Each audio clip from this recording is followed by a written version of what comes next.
तो hello everyone. सो molecular biology में जो लास्ट लेक्चर था उसमें हमने आपका डीनेचुरेशन कंप्लीट किया था। तो डीनेचुरेशन क्या था कि जब आप डबल स्टैंडर्ड डीएनए से क्या बनाते हो, सिंगल स्टैंडर्ड डीएनए। ठीक है। सो उसमें हमने अलग अलग टाइप के कंसेप्ट देखे थे, जैसे हमने क्वेश्चन भी किया था। So today will start with DNA renaturation. DNA renaturation कि कैसे आपके जो सिंगल स्टैंडर्ड डीएनए है उससे कैसे हम आपका डबल स्टैंडर्ड डीएनए बनाते हैं। ठीक है।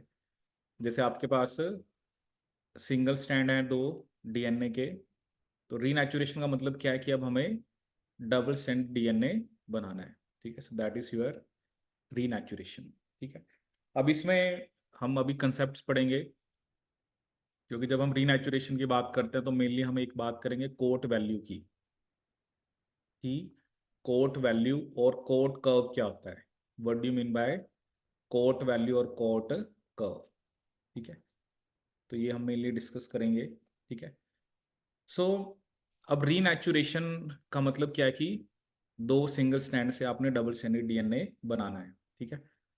तो इसके लिए क्या रिक्वायरमेंट्स हैं। ठीक है। सबसे पहले आपने क्या देखने हैं, what are the requirements for renaturation. Requirements for renaturation.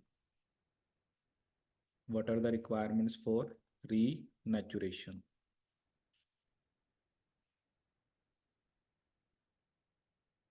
What are the requirements for renaturation. ठीक है। सो टू इम्पॉर्टेंट रिक्वायरमेंट्स, वो जब भी हमने रीनेचुरेशन करानी है तो वो हमें ध्यान रखनी होती है। ठीक है।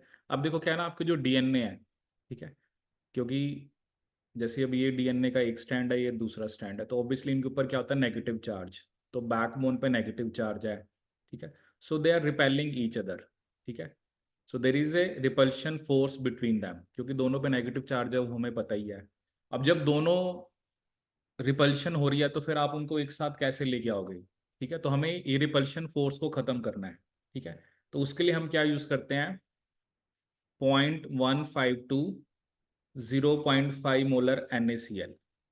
क्या यूज करते हैं, 0.152 0.5 मोलर NaCl। अब NaCl में जो सोडियम होता है वो इस नेगेटिव चार्ज को न्यूट्रलाइज कर देगा, ताकि रिपल्शन वाली फोर्स जो है वो खत्म हो जाए। ठीक है। तो इतनी सॉल्ट कंसेंट्रेशन आपको चाहिए होती है कि रिपल्शन वाली जो फोर्स है, जो दो स्टैंड्स के बीच में रिपल्शन हो रही है, उसको आप खत्म कर पाओ। ठीक है। क्योंकि NaCl का जो सोडियम है that will bind to negative charge और रिपल्शन को वो खत्म कर देगा। ठीक है। तो पहली रिक्वायरमेंट तो ये है, आपको सॉल्ट यूज करना पड़ेगा ताकि जो दोनों स्टैंड्स के बीच में जो रिपल्शन है उसको हम खत्म कर दें। ठीक है। दूसरी बात क्या है कि टेम्परेचर, कई बार क्या होता है ना, एक ही स्टैंड में बेसिकली क्या होता है, आपका पेयरिंग हो जाती है। ठीक है। जैसे हमने पढ़ा भी था हेयर पिन, जैसे मान लो डीएनए है, उसमें ऐसे एक ही स्टैंड में ऐसा हेयर पिन बन गया।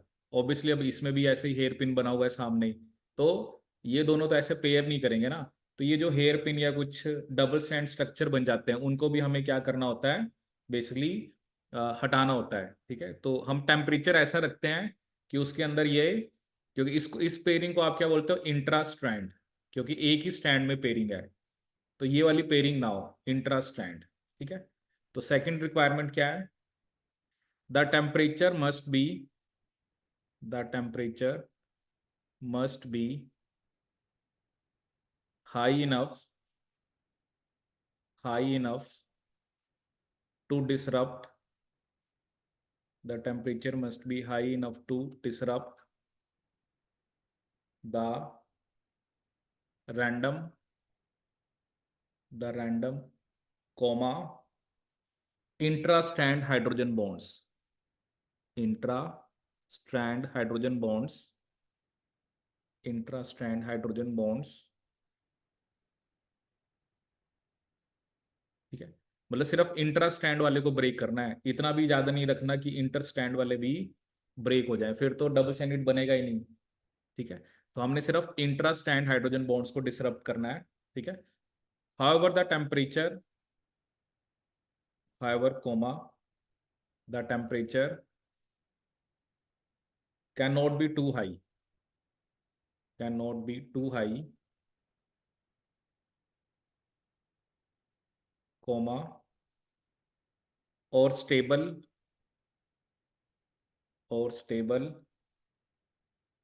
Inter-strand base pairing will not occur. Inter-strand base pairing will not occur. Base pairing will not occur.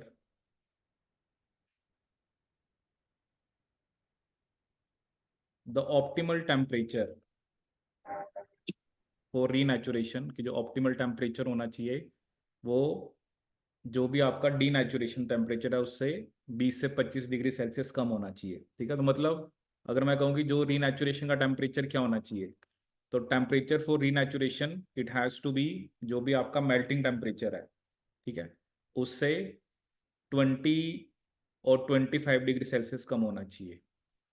ठीक है, तो रीनेचुरेशन में ये दो कंडीशन आपकी मैट होनी चाहिए. एक तो आप सोल्ट कंसंट्रेशन हाई रखो ताकि जो रिपल्शन है वो ना हो, और दूसरा the temperature must be high enough to disrupt the random intrastrand hydrogen bonds. ठीक है, तो ये दो पॉइंट्स आपको यहाँ पर ध्यान रखने हैं.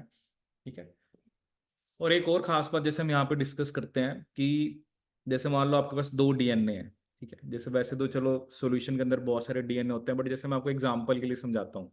ठीक है, और मैं चलो इसको अलग अलग कलर में दिखा रहा हूँ. जैसे अब एक डीएनए ये है, मतलब अभी ये डबल स्ट्रैंडेड है. ठीक है, दूसरा भी सेम है बट मैं उसको डिफरेंट कलर में डिपिक्ट कर रहा हूँ. मतलब there is no change in the sequence. ठीक है, दोनों के दोनों जो डीएनए हैं they are exactly the same, same length है, सेम उनके अंदर बेस पेयर है. और जब आप डीनेचुरेशन करते हो, ठीक है, तो डीनेचुरेशन में देखो क्या होता है, ये एक स्टैंड अलग हो गया.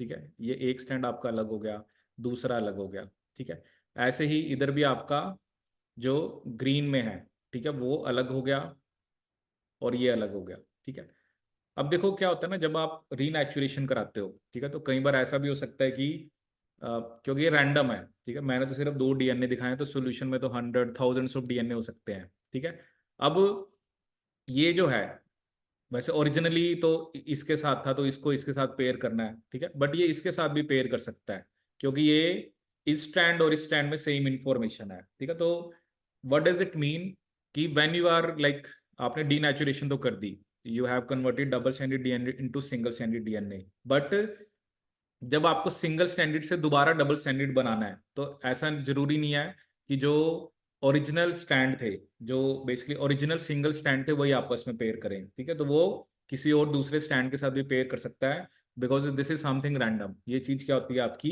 रैंडम होती है. ठीक है, तो ये आपको मेनली यहाँ पर ध्यान रखना है. ठीक है, इसमें मैं आपको एक इक्वेशन भी बताता हूँ और उसके बाद हम बेसिकली कोट वैल्यू और कोट कर्व की मेनली बात करेंगे. ठीक है, तो जैसे एक इक्वेशन आती है जो हम यूज करते हैं, C/C0 is equal to 1/1 + K C0T. ठीक है, इसमें जो C0 है that is initial DNA concentration. Initial DNA concentration.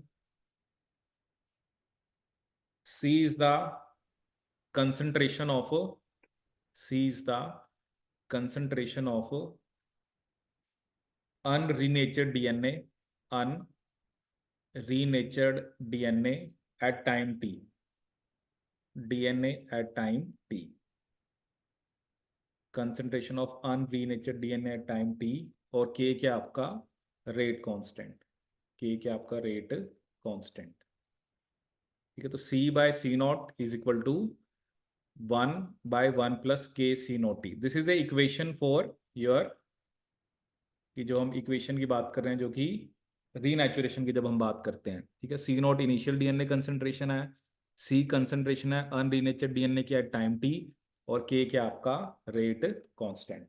ठीक है, सो अब इसमें अगर हम जैसे डिस्कस करें कि जब हाफ डीएनए आपका रीनेचर हो चुका है, ठीक है, तो जैसे हम अगर मैं यहाँ पे लिखूं कि जो C है, ठीक है, कि जो C है दैट इज C0/2, मतलब 50% रीनेचर हो चुका है, 50% रह गया. ठीक है, तो अगर मैं C की वैल्यू पुट करूं C0/2, ठीक है, dot C0 is equal to 1/1 + KC0T ½ KC0T½ तो C0 से C0 कैंसिल हो गया. ठीक है, 1 + K C naught T half is equal to 2। ठीक है, तो यहां से K C naught T half किसके इक्वल आ गया आपका 1, और सी नॉट टी हाफ किसके इक्वल आ गया 1/k। ये किसके इक्वल आ गया आपका 1/k। ठीक है, तो सी नॉट टी हाफ की वैल्यू जो है that is equal to 1/k। तो ये मेरे लिए आपको इसमें ध्यान रखना है। ठीक है, ये एक इक्वेशन होती है that is for cot value और कोट कर्व। ठीक है, अभी हम डिस्कस करेंगे कि एक्चुअली ये कोट वैल्यू और कोट कर्व होता क्या है। ठीक है, क्योंकि वो मेन हमें यहाँ पर अंडरस्टैंड करना है what is the concept of cot value और कोट कर्व। ठीक है, क्योंकि जब भी हम किसकी बात करते हैं रीनैचुरेशन की, तब हम किसकी बात करते हैं कोट वैल्यू की।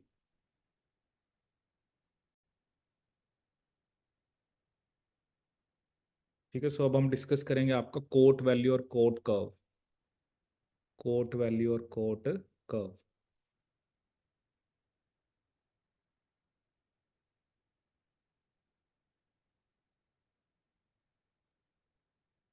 ठीक है, सो कोट वैल्यू और कोट कर्व इसको हम किस लिए लिखते हैं, to measure the complexity of DNA और genome. To measure the complexity of DNA और genome. To measure the complexity of DNA और जीनोम, कि हमें ये मेजर करना है कि किसी का जीनोम या डीएनए कितना कॉम्प्लेक्स है।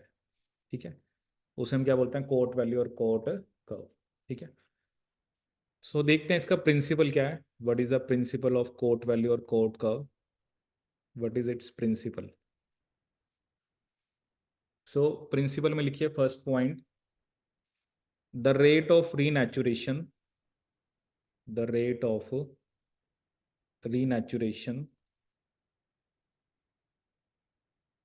is directly proportional, the rate of renaturation is directly proportional to the number of times, proportional to the number of times, to the number of times the sequences are present in the genome, the sequences are present in the genome, are present in the genome। ठीक है, जो rate of रीनैचुरेशन है वो किसके directly proportional है, कि कितने time आपके सीक्वेंसेस जो है वो जीनोम में प्रेजेंट है। ठीक है, तो जितना ज़्यादा टाइम प्रेजेंट होंगे उतना ही रेट ऑफ रीनैचुरेशन क्या होगा, फास्ट होगा। ठीक है, तो इस पॉइंट को समझते हैं, इसका क्या मतलब है। जैसे मान लो मैंने ना एक डीएनए के 2 स्ट्रैंड बनाए। ठीक है, जैसे मान लो दिस इज 1 स्ट्रैंड, ठीक है, and this is your another strand. ये मैंने 2 स्ट्रैंड बनाए। ठीक है, तो अब वैसे तो रिपीट्स का नंबर कितना भी हो सकता है, बट जस्ट हम यहाँ पर एक छोटा सा एग्जांपल ले रहे हैं। मान लो मैंने आपको कहा कि ये जो बेसिकली आपका डीएनए है, ठीक है, इसमें जो सीक्वेंस है, ठीक है, जैसे ये दिस इज 1 रिपीट, 2 रिपीट, ठीक है, 3 रिपीट एंड 4 रिपीट। ठीक है, तो ऐसे 4 रिपीट हैं। ठीक है, ऐसे सामने भी बिल्कुल जो होंगे वो कॉम्प्लीमेंट्री होंगे। ठीक है, जैसे एक ये रिपीट है, एक ये है आपका, थर्ड ये है, फोर्थ ये है। ठीक है, सो ये सेम है, मतलब इनका सीक्वेंस सेम है। ठीक है, अगर मैं वैसे एग्जांपल लूँ बेसिक सा, तो मान लो मैंने कह दिया, वैसे तो रिपीट के अंदर अलग अलग सीक्वेंस होते हैं, मान लो मैंने कह दिया यहाँ पर ATGC है, ATGC। ठीक है, तो ये एक मैंने स्मॉल सीक्वेंस लिया, तो सामने क्या होगा बेसिकली TACG। ठीक है, अब ये जो रिपीट्स है ना ये सेम है। ठीक है, ये भी सेम है, क्योंकि हम उसी की बात कर रहे हैं जिनका सीक्वेंस सेम है। ठीक है, नाउ दिस रिपीट जो आपका अभी तो जब आपने उसको डीनेचर कर दिया। ठीक है, नाउ ये जो है ये इसके साथ भी पेयर कर सकता है, क्योंकि ये भी सीक्वेंस यही है। ये इसके साथ भी पेयर कर सकता है, ये जो है वो इसके साथ भी पेयर कर सकता है, और लास्ट वाले के साथ भी पेयर कर सकता है। ठीक है, क्योंकि सीक्वेंस जो है सभी का TACG है। ठीक है, लेकिन देखो क्या ना, प्रॉपर डबल स्टैंडर्ड डीएनए तभी बनेगा जब ये आमने सामने आएंगे। ठीक है, बट क्योंकि इसलिए जो रिपीटेटिव सीक्वेंस होता है ना, मतलब रिपीटिशन जितनी ज्यादा है तो उसको रीनेचर होने में टाइम उतना ही कम लगता है, क्योंकि उसका रीनेचर जल्दी हो जाता है।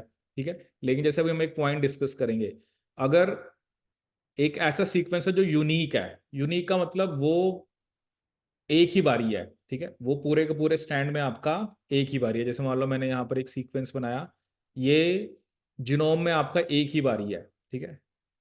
तो जब ये आपस में ये पेयर कर गए ना, जब आपस में ये दोनों पेयर कर गए, तब प्रॉपर डबल स्टैंडर्ड डीएनए बनेगा। ठीक है, तो यहाँ पर मेन कंसेप्ट ये है कि जो जितने ज्यादा रिपीट होते हैं उनको तो सामने, क्योंकि अगर 100 रिपीट है तो उनके पास 100 पॉसिबिलिटियां हैं, किसी के साथ भी वो पेयर कर सकते हैं। But that is not A double standard DNA. Double standard DNA तभी बनेगा जब यूनिक सीक्वेंस आमने सामने आएगा। ठीक है, लेकिन यूनिक सीक्वेंस को आमने सामने आने में टाइम ज्यादा लगता है, इसलिए जो रिपीटेटिव सीक्वेंस होते हैं, क्योंकि वो पेयर जल्दी कर जाते हैं, ठीक है, रिपीटेटिव सीक्वेंस पेयर जल्दी कर जाते हैं, तो उनको टाइम क्या लगता है, कम। और टाइम कम लगेगा तो उनकी कोट वैल्यू भी क्या होगी, कम। ठीक है, लेकिन जो यूनिक सीक्वेंसेस हैं, जो यूनिक सीक्वेंस है, उसको पेयर होने में टाइम क्या लगता है, ज्यादा। और टाइम ज्यादा लगेगा तो उसकी कोट वैल्यू भी क्या आएगी आपकी, ज्यादा। उसकी कोट वैल्यू भी क्या आती है, ज्यादा। ये भी हम डिस्कस करेंगे पॉइंट, क्योंकि हमें इनफ टाइम देना होता है ताकि प्रॉपर डबल स्टैंडर्ड डीएनए बने। ठीक है, तो क्योंकि आपको प्रॉपर डबल स्टैंडर्ड डीएनए बनाना है, तो रिपीटेटिव सीक्वेंस ये नहीं है कि वो कहीं पर भी पेयर कर गया, तो इसलिए हम टेम्परेचर ऐसा रखते हैं कि अगर ऐसा कुछ पेयरिंग होती है तो वो ब्रेक हो जाए, क्योंकि हमें यूनिक सीक्वेंस को ही पेयर कराना है, और उसमें टाइम क्या लगेगा आपका, ज्यादा लगेगा। ठीक है, तो फर्स्ट पॉइंट हमने ये लिखा कि the rate of renaturation is directly proportional to number of times the sequences are present in the genome. ठीक है, सेकंड पॉइंट क्या है, you have to give enough time. ठीक है, अभी हम ग्राफ भी डिस्कस करेंगे और उससे आपको आइडिया हो जाएगा, और एक आधा क्वेश्चन भी देखेंगे किस टाइप का क्वेश्चन आता है। Given enough time, given enough time, all DNA that is denatured, all DNA that is denatured will reassociate, all DNA that is denatured will reassociate or reanneal or reanneal in a given DNA sample, or reanneal in a given DNA sample. ठीक है, given enough time all DNA that is denatured will reassociate or reanneal in a given DNA sample. ठीक है, और third क्या है, the more the repetitive sequences, जितने repetitive sequence ज्यादा होंगे उतना कम टाइम लगता है। ठीक है, the more the repetitive sequences, the more the repetitive sequences, the less will be the time taken for renaturation. The more the repetitive sequences, comma, the less will be the time taken for renaturation. The less will be the time taken for renaturation. क्योंकि उनके सामने option इतनी है ना, collision event है, तो probability ज़्यादा है कि उनके सामने रिपीट जल्दी आ जाएगा, तो जितने रिपीट ज़्यादा होंगे तो उतना ही टाइम कम लगेगा। ठीक है, तो टाइम कम लगेगा तो आपकी कोट वैल्यू भी क्या आएगी, कम आएगी। ठीक है, अगर तो कोट वैल्यू कम है, लो कोट वैल्यू का क्या मतलब है, that is more number of repetitive sequences, more number of repetitive sequences, repetitive sequences. और हाई कोट वैल्यू का मतलब है more number of unique sequences. High cot value का क्या मतलब है, more number of unique sequences और less number of your repetitive sequences. More number of unique sequences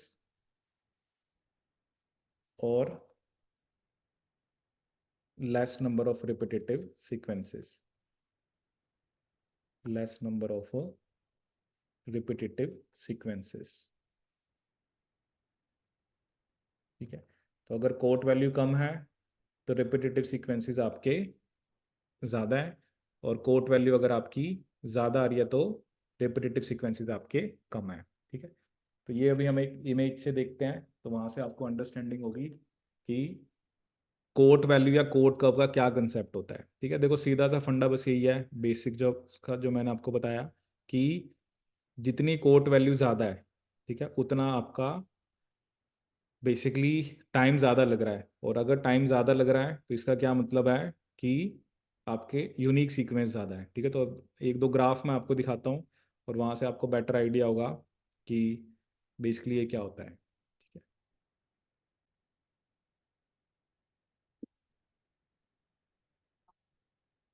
मेरा ये है बायोटेक के नाम से होगा।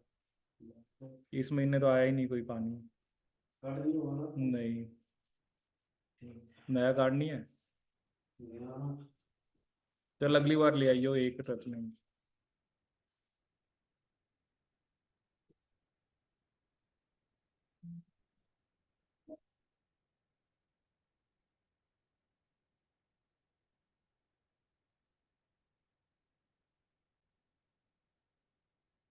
ओके, तो यहाँ पर आप देख सकते हो कि ये किसके बीच में ग्राफ है आपका, percentage single standard DNA versus log of cot. ठीक है, सो यहाँ पर आप देख रहे हो कि जो कोट वैल्यू है, ठीक है, कोट वैल्यू अगर आपकी कम है, ठीक है, जैसे अगर हम दो तीन पॉइंट्स देखें, अब यहाँ पर कोट वैल्यू क्या है आपकी, जैसे यहाँ पर उसने दिखाई 0.1, ठीक है, इस पॉइंट पे उसने मान लो दिखाई 1, ठीक है, और यहाँ पर जैसे 10 और 100, ठीक है, और कॉरेस्पॉन्डिंग आप देख सकते हो यहाँ पर परसेंटेज सिंगल स्टैंडर्ड डीएनए है। ठीक है, सो ऑब्वियसली जब आपका परसेंटेज सिंगल स्टैंडर्ड डीएनए ज़्यादा है, ठीक है, जैसे कि आप यहाँ पे देख सकते हो, तो क्योंकि वो डबल स्टैंडर्ड तो बना ही नहीं, ठीक है, सो highly repetitive, so you can see कि जो हाईली रिपीटेटिव है वो आपका, अगर आप यहाँ पर कंपैरिजन करो तो हाईली रिपीटेटिव जो है तो उसकी कोट वैल्यू कम है, इसलिए उस पॉइंट पे परसेंटेज सिंगल स्टैंडर्ड डीएनए आपका ज़्यादा है। लेकिन आप देखो कि जब यूनिक सीक्वेंस, क्योंकि उसकी कोट वैल्यू ज़्यादा है, और उस टाइम पे आप देखो परसेंटेज सिंगल स्टैंडर्ड डीएनए आपका जीरो हो गया क्योंकि सब डबल स्टैंडर्ड बन गए। सो जितनी कोट वैल्यू आपकी कम है वो शो कर रहा है हाईली रिपीटेटिव। हाईली रिपीटेटिव मतलब कि वो बहुत ज़्यादा टाइम रिपीट हो रहा है, जैसे मैं कह रहा हूँ कि एक सीक्वेंस जो है वो 500 टाइम्स रिपीट हो रहा है। मिडल रिपीटेटिव मान लो कोई ऐसा सीक्वेंस है जो 100 टाइम्स रिपीट हो रहा है, और सिंगल कॉपी जो आपका जीनोम के अंदर एक ही बारी आपका प्रेजेंट है। ठीक है, तो तीन टाइप की हमने यहाँ पे बात करी, कौन कौन सी, highly repetitive, middle repetitive and single copy.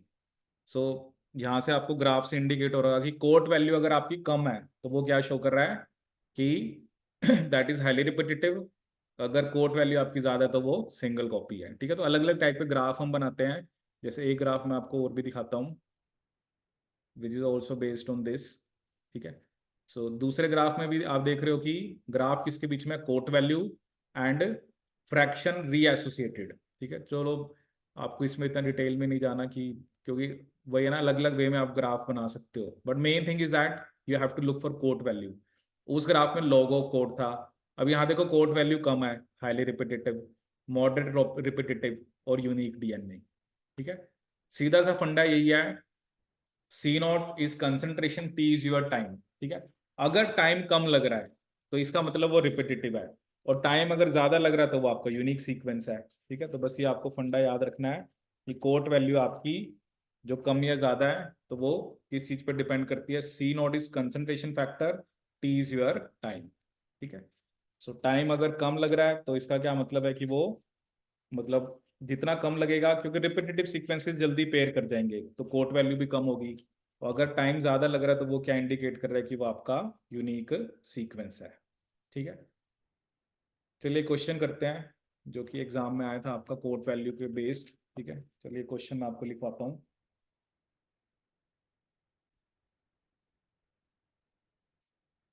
चलिए क्वेश्चन लिखिए, genome of an organism, genome of an organism was analyzed by was analyzed by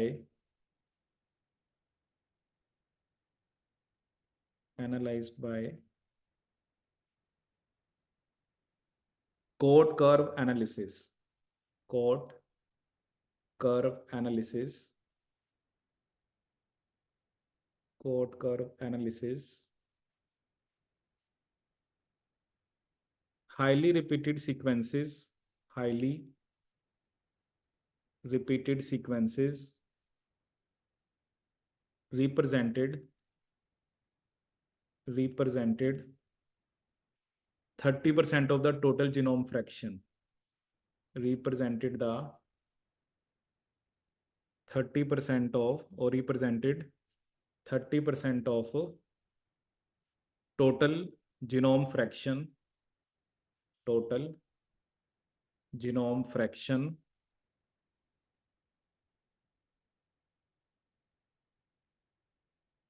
the quote value of the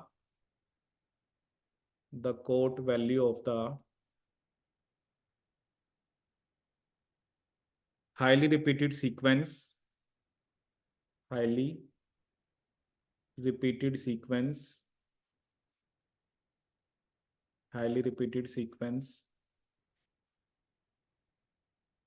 was found to be 0.001 moles nucleotide per liter. Moles nucleotide per liter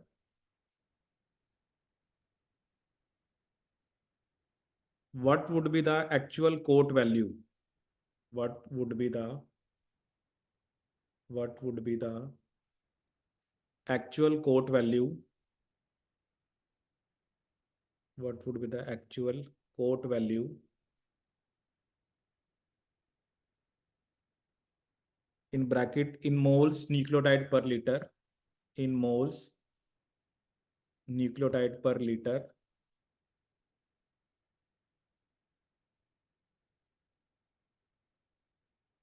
of the highly repeated sequence. What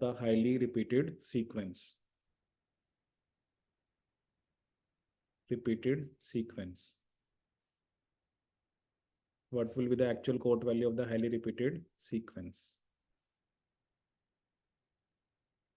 So इसमें option A है 0.003, option B 0.001, option C 0.0003 and option D is 0.0007. ठीक है, तो आपको इन चार में से बताना है ऑप्शंस में से कि क्या आपका आंसर होगा। ठीक है, तो क्वेश्चन आपको क्या दे रखा है कि genome of an organism was analysed by cot curve analysis, highly repeated sequences represented 30% of total genome fraction. ठीक है, और जो कोट वैल्यू दे रखी है आपको हाईली रिपीटेड सीक्वेंस की, that is 0.001 moles nucleotide per litre. वो पूछ रहा है what would be the actual cot value of the highly repeated sequence. ठीक है, तो सिंपली आपने इसमें क्या करना है, जो परसेंटेज है वो है 30%, सो 30/100 इंटू 0.001। ठीक है, तो अगर आप इसको सोल्व करोगे तो आपका आंसर आ जाएगा 0.00, मतलब 3 टाइम्स 0 देन 3। ठीक है, तो क्या आएगा आपका आंसर सी। और जितना परसेंट दे रखा है उसको आप बेसिकली मल्टीप्लाई कर दो कि जो कोट वैल्यू आपको दे रखी है हाईली रिपीटेड सीक्वेंस की। ठीक है, तो आपका राइट आंसर कितना आ गया 0.0003। ठीक है, सो ये हो गया हमारा कंसेप्ट ऑफ कोट वैल्यू। मतलब मैंने आपको कर्व के बारे में बताया, कोट वैल्यू इंडिकेट क्या करती है। ठीक है, तो कोट वैल्यू मेन हमें कॉम्प्लेक्सिटी बता रही है किसी ऑर्गेनिज्म के जीनोम की। रिपीटेड सीक्वेंस ज़्यादा है तो वो जीनोम सिंपल है, और यूनिक सीक्वेंसेस ज़्यादा है तो वो जीनोम आपका कॉम्प्लेक्स है। So this is all about cot curve.